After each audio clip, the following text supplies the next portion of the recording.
Welcome to the 5 on 5. Joining us today is Monte Mendenhall of Pacific Power. Monte, thanks so much for being here today. Thank you. We do have some weather moving through this week, but we just got done with some pretty severe weather that we haven't seen in decades.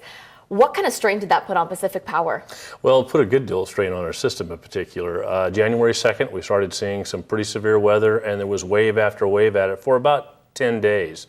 So, yeah, we had a lot of stress on our system here. We had a lot of tree-related outages, a lot of snow that got down to the valley floor, created a lot of problems. We had about 350 employees working on service restoration during that 10-day period of time. Wow, a few weeks out now, but still trying to calculate the overall costs for dealing with a storm like that. Absolutely. We know it's going to be a big number, but we haven't got all the costs together on material and labor costs at this point yet. When you have thousands of outages like that, how do you prioritize where you place crews?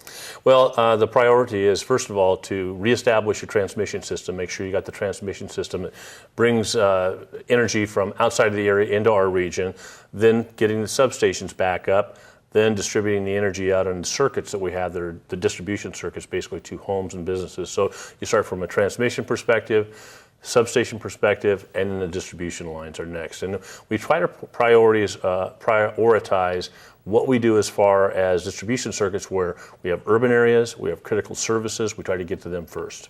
Okay. Any idea the number of crews that you had in Southern Oregon and in Northern California? Well, I don't have a breakdown as far as number of crews because we've got 3-man crew, we've got 2-man crew, we've got 4-man crew. We break them up to try to take care of the areas as quickly as we can, depending on how much damage there is. But the personnel we had as far as numbers was 350 people working on the outages during that 10-day span. Wow. And what was the biggest issue? Was it the wind? Was it the snow? Was it the ice? It was a combination of everything, but most of our outages were all tree related. You know, when you get snow down to the valley floor, a lot of the trees don't see much snow down here at the valley floor. So whatever's weak in the vegetation comes down, and that's what causes the problems with it'll snap off a pole, break cross arms, take the conductor all the way down to the ground at times. Okay. Well, we've got much more to talk about, but we're going to take a quick break. We'll be right back. Welcome back. We are pleased to be joined again with Monte Mendenhall of Pacific Power. Monte, thanks again for being here. You guys are already dealing with some issues right now. We've got some wind and some heavy rain kind of moving through. How are you guys dealing with that? Well, we're always ready to go. Our business is 24/7, so we've got people that are actually ready to go out on call. We make sure that we got material on hand, and we watch the weather very closely with the National Weather Service. We make sure we can coordinate resources from outside of the area if need be to bring them in to help with service restoration efforts. Is there anything we as homeowners can do to kind of help before there's a problem? Yeah, well, we spend a lot of time and effort in doing vegetation management and removing trees and that type of thing. So when you get that knock on the door and they're asking you to trim a tree or to remove a tree, your cooperation is really important to make sure that we don't have a fault somewhere on the distribution circuit.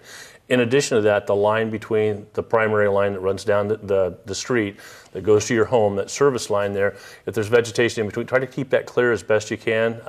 Notify us if you need some help, somebody take a look at it before you actually do such a thing. We want you to be safe. But all those things really do add up to fewer outages. And one of the things we always like to touch on is if you think a power line is down or it's sparking, what should you do? Stay away. You want to contact our number at 888-221-7070 or call 911. We want to make sure you stay away from that. We want to make sure that you treat everything as if the line is live and that we can come and check it out for you. Okay, and if someone has questions about leaning trees or anything for that matter that has to do with power, are those the best numbers to call as well? Best number to call. You can also take a look at our website. And when we do have outages, we do frequently post the conditions, estimated time of restoration, things like that, to our website. So if you got a smart device, you can check online and actually give you that information as well. Very nice. It's so helpful now that so many of us have those smartphones and tablets that even if we lose power, as long as we've got a little juice in that device, we can still get some of the important information that we need. Absolutely. There's a tremendous amount of information out there available at our hands now. Monte, is there anything that I didn't touch on that you think is important to note while I've got you? No, I think you did a great job. We got to just stay safe out there, right? Absolutely. Hunker down and make sure we've got all those important phone numbers. Absolutely. Monte, thanks so much for being here. Thank you. We'll be right back.